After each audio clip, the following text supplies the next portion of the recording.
Welcome to a special edition of InFocus on WSIU. I'm Jennifer Fuller.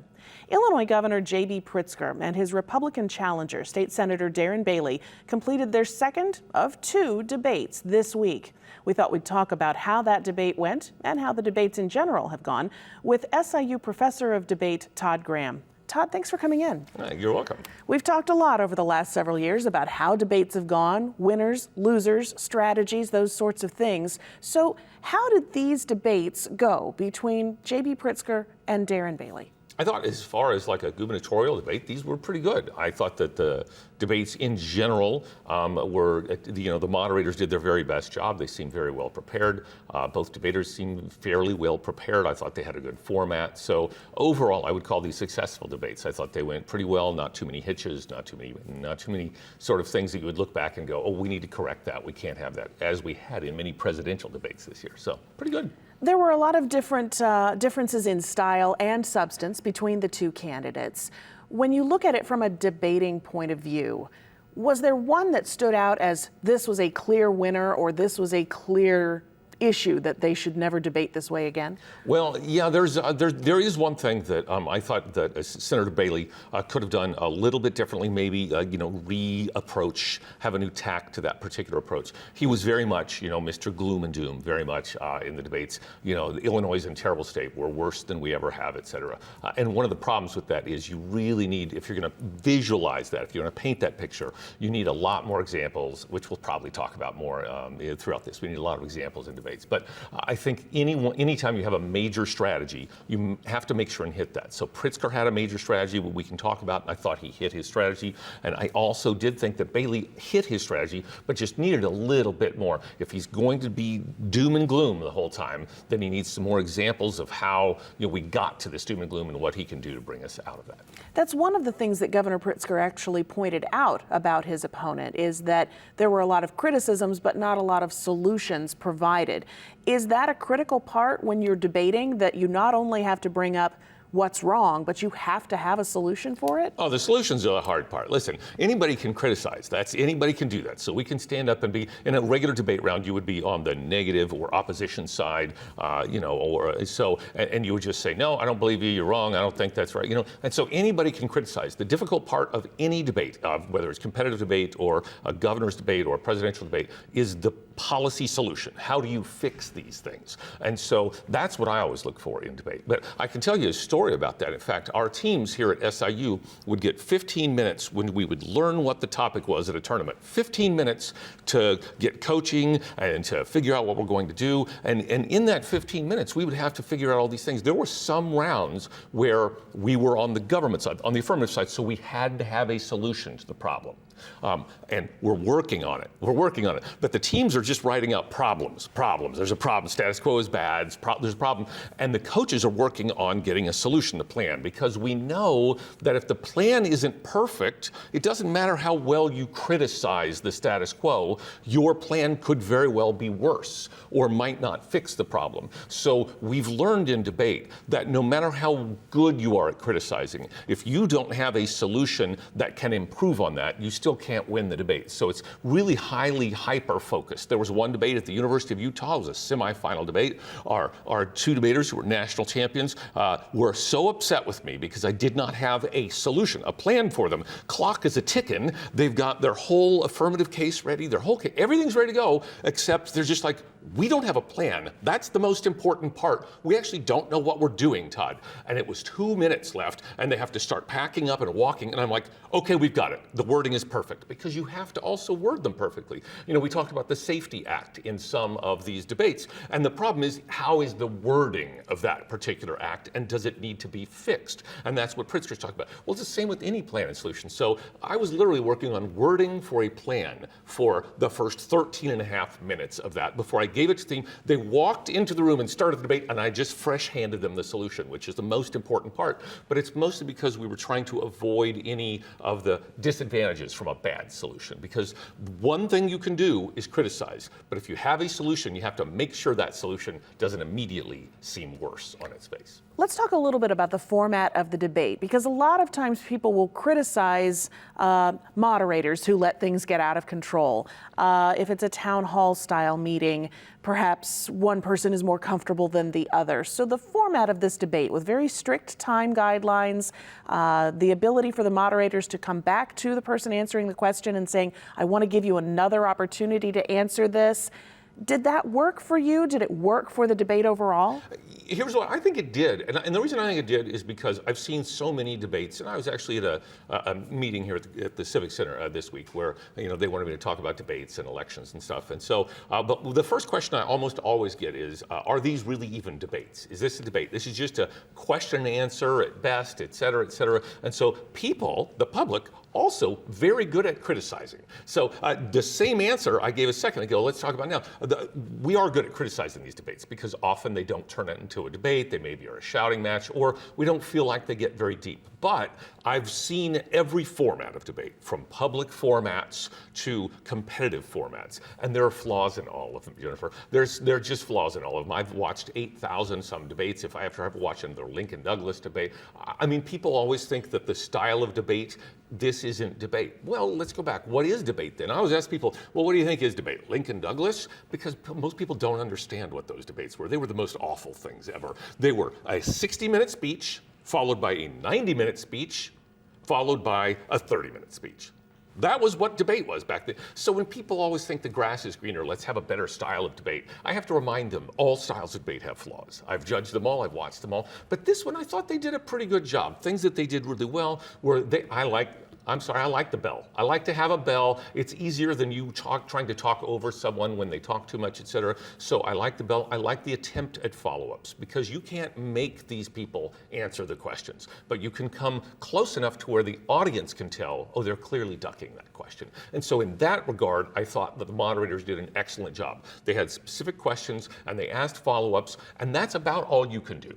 If the candidates don't want to give specifics, if you keep saying, so in their questions on Tuesday night, on their questions, they kept saying, specifically, can you name these two things? Specifically, what would you do?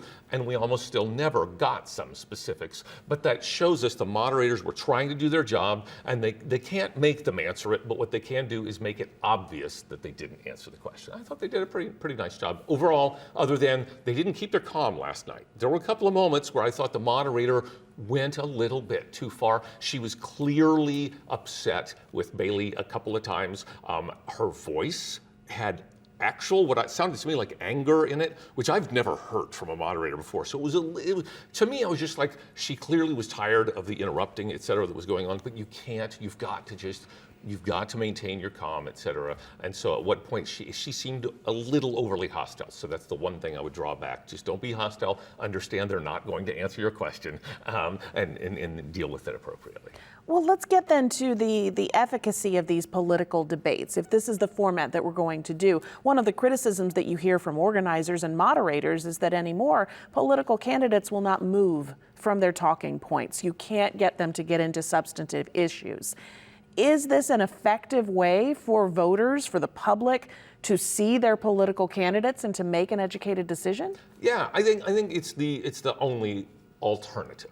So one of the things in debate that we always teach our debaters is, okay, so what's the alternative? Okay, so what's the alternative? So because oftentimes, like when we talk about solutions, that's why solutions are very important for political debates or any sort of debate, because if the alternative is perhaps going to be worse, we need to think about it. So what's the alternative to not having these debates? Well, the alternative is just, for sure, all you hear is talking points. All you see are political ads and talking points. In fact, the most persuasive thing I saw in the Tuesday night debate is something I wasn't quick enough with my pause button on, because I never watch commercials and I never listen to anybody in between. And while there weren't commercials, there were J.B. Pritzker did have an ad right before the debate.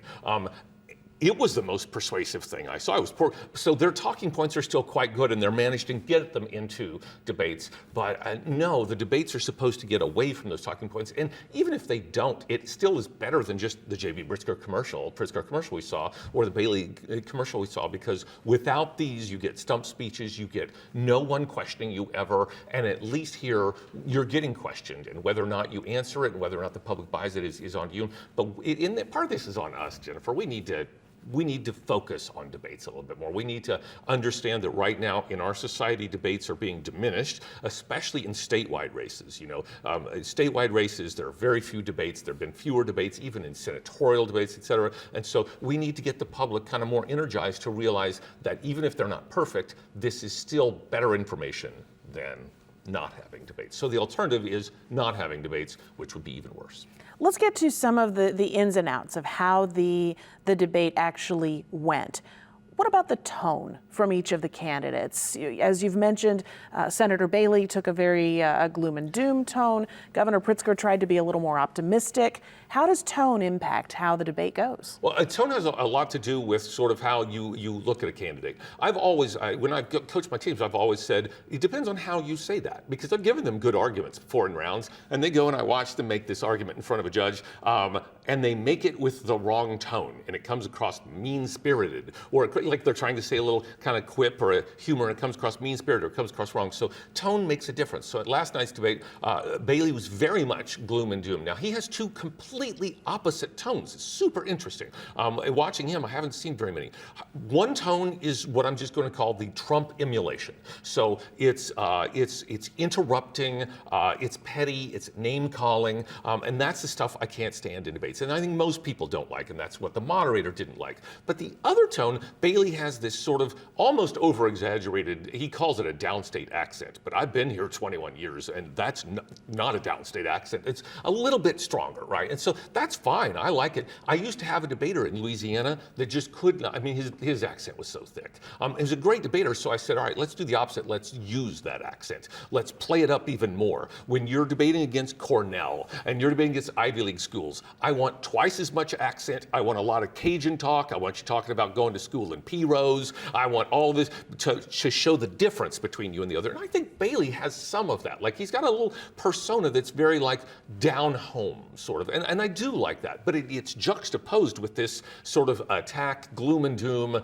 sort of Trumpism, et cetera. I like the more homespun down home because he's a very good speaker. He has got a good presence. And he seems like somebody he'd be okay. Like, one of the things that I knew we were going to paint last night is pictures. Pritzker will try to paint Bailey as a radical and extreme. And in some ways, he was successful, although I don't think as much as perhaps in a previous debate, on this Tuesday night's debate, or previously, simply because he does have a good personality. It's difficult for you to say something about Bailey, and then if he comes out with personality number one, which is the downstate, homespun sort of thing, that's really enjoyable. He seems like a decent person that you would want to hang out with. So those two things, I think Bailey needed to figure out which one he wanted to sell a little bit more of. Am I the mean guy, the attack dog? Am I the gloom and doom? Or am I just the down-home country folk that you should vote for? And I think he should have picked the latter. You mentioned name calling, and that was one of the things that came out almost straight out of the gate, with each candidate painting the other as too extreme on one side or the other. But then there were points when Senator Bailey, on issues like abortion rights or marijuana legalization, things like that, where he said, that's already the law, there's not much I can do about that. Does that diffuse some of the attack from the Pritzker campaign? Yeah, I think it does. There are certainly ways to do that. That there's not much I can do about that. So if he's talking about abortion, et cetera, he'd just say, listen, even if I wanted to do, which he finally did say in this debate, he said, even if I wanted to do an executive order, you can't do that over this particular issue. So there's literally nothing I can do. So I think he needs a couple of extra explanations. So just say, so as governor, while you know that I am not supportive of some of these things, there's zero I can do, there's zero I will attempt to do. So why don't we actually debate the issues that the governor can do, right? I like that a little bit better. The problem is the other half of the issues he's talking about, the governor can't actually do. So they go back and forth between praising things and not praising things, and halfway through, I always want the moderator to say, now wait a minute, is that something the governor could do? Which they did a time or two last night. But, there are times that Pritzker's touting accomplishments, and I'm like, well, were those his or were those things? So yeah, that's part of it. Can the governor do this? I think that's a good answer to get out of some of these is, listen, I just simply can't do any of those things, and then point to, but I want to say that Governor Pritzker can't do this either. That means he didn't do this either. So things like that would be helpful. What stood out to you from either candidate as something particularly positive or particularly negative that you would have gone to your students and said, this is something we need to pay attention to? Well, I think Pritzker had better themes. So Pritzker had two main themes. One main theme of Pritzker's was that he wanted to make sure and talk about his own accomplishments. So he touted his accomplishments, things that had happened. He's very good with what I call voting issues. Most politicians are terrible at voting issues. These are the same things in competitive debate that we have in political debates, which they're just different voting issues. But voting issues means, what do the people really want you to talk about? What will they really do? And I think Pritzker's pretty money when it comes to that. He seems to know that you would never have guessed that just saying like, oh, I balanced a budget, yeah, we're paying some bills. That does not sound persuasive to me, yet it is. It's remarkably persuasive, because if you've lived in Illinois for a decade or 5 years or more than that, you remember what it was like to not pay bills. You remember going to a dentist. I mean, I've been to dentists and been declined because they said it's the state of Illinois and it takes too long to pay. You have to go somewhere else for your medical care.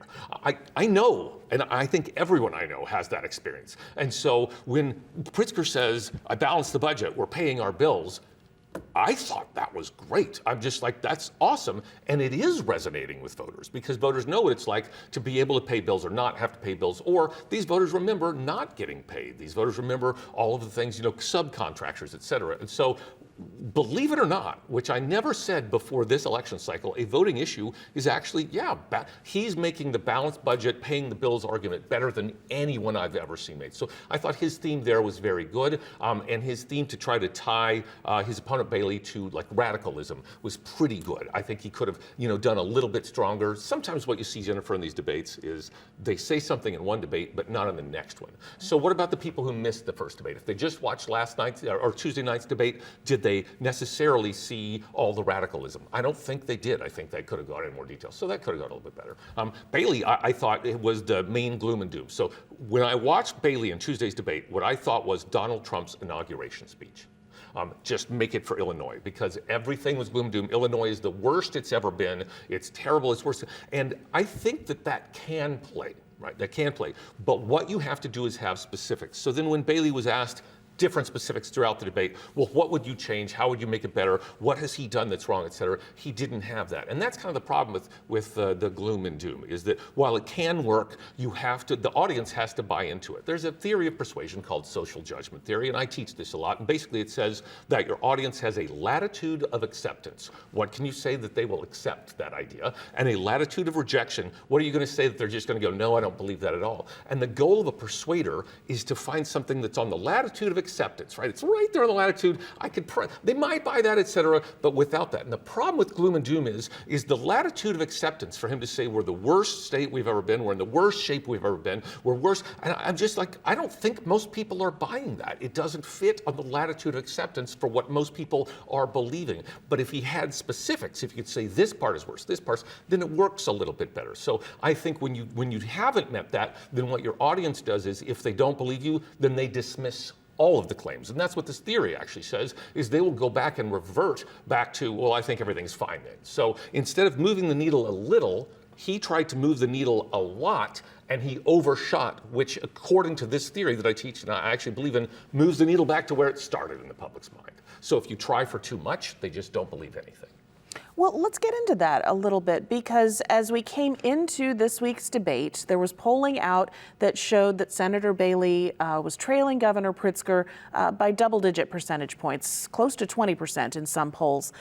How much did he need to move the needle in this one event, or how much how far would you have recommended that he go in order to make up some of that ground? Yeah, to be honest, I thought he probably did exactly what he was supposed to do.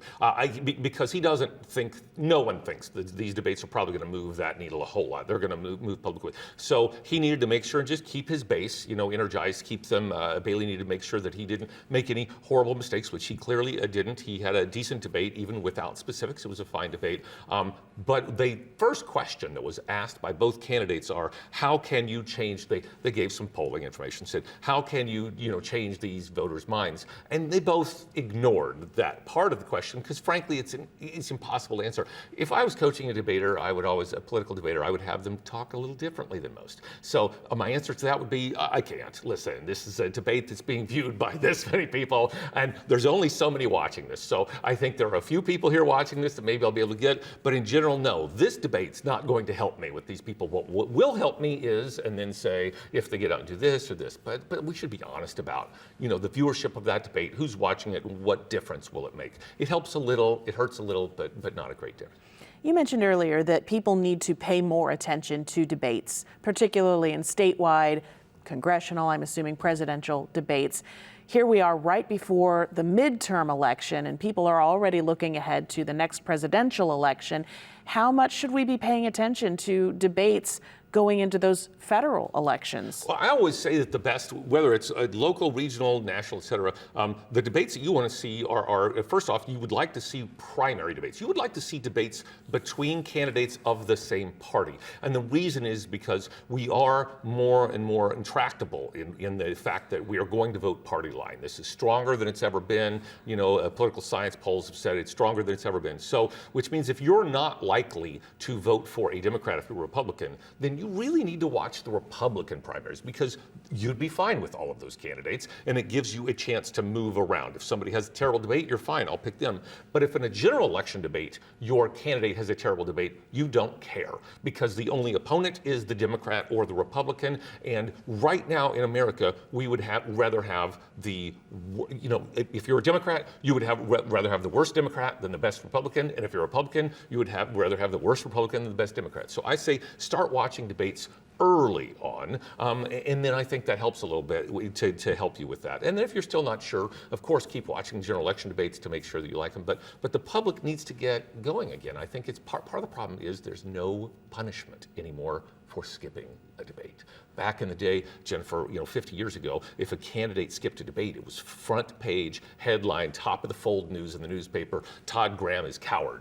Todd Graham refuses to debate. And the public thought that was a bad deal. Anymore, that headline means nothing. Eric Schmidt and Trudy Bush Valentine in Missouri aren't debating. There's no, that because there's no punishment for it. So as an audience, that's what I'm asking us to do as the public, we need to start demanding more debates because if it keeps going on the slippery slope we might only have a couple of debates in the future, maybe presidential general election debates and a couple of senatorial debates, et cetera, so gubernatorial debates. So we need to do a little bit better. Let's get back to this debate between Governor Pritzker and Senator Bailey. We ask this a lot. You are a professor of debate. If you had to grade each of them, what grades would you give and why? I don't think these would be my worst grades. So I would probably give Pritzker somewhere around an A- to a B+, and I would probably give Bailey somewhere around a C-. I didn't think that, because when you're always accusing people of lying, et cetera, and so it's important to be able to have receipts for these things and to be able to point to where lies. So one of the reasons for a lower grade for Bailey is because he said a lot of things about Pritzker's lying, but then I was confused in the debate as, okay, what was the lie? So he never actually said, like, here was the lie, here was this, and it was true with a lot of his criticisms. So when they said, what would you do to change things, he never, I wrote down every question's answers. He never had a policy to change those. And so he wanted to avoid specifics, and I understand in debates we do that, but he would have had a better debate had he gone more specific, and had he had more specifics on the gloom and doom and on the examples, he would have been a lot better.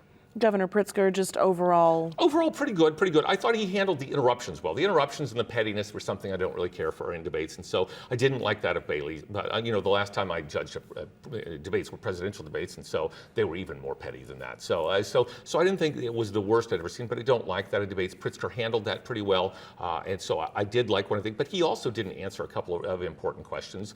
He has some people in key positions in some departments that, have been questionable, and they were asking why haven't you gotten rid rid of this person. We also have some equity in how we're distributing our cannabis, funds and licenses, et cetera. And I frankly didn't think Pritzker's answer to that was good at all about how it is being equitable in minorities. So I think he needs to work on the specifics of really what he's doing. But other than that, he's very calm, he's got a good demeanor, and he does know what his accomplishments were, and he's very good at talking about them. In debates in years past, I would always see candidates who would come from the debate, they would pull themes that they brought out in those debates and carry them into, in this case, into Election Day. Is that a similar recommendation to what you would tell candidates today? Out of Tuesday night's debate, take this, this, and this, and stick with it until November? Yeah, that's a brilliant strategy. That's actually what I've always thought that they should do. The problem, I think, Jennifer, with Tuesday's debate is I'm not sure how much was new. So yeah, they can take some stuff from Tuesday's debate, but because there was no gaffe from either candidate, and most of the issues had already been talked about before, it's not like in the debate you saw Pritzker nail Bailey with being even more extreme than we've seen before, and so I don't know that this debate will lead to doing that. A little less than a minute or so remaining. I just want your overall thoughts of the two debates and what voters need to remember as they've been watching them. Well, I think it was great that we had two debates, so I think that's a good start. And for voters to remember is you've got your own voting issues, so nobody can tell you how to vote but you.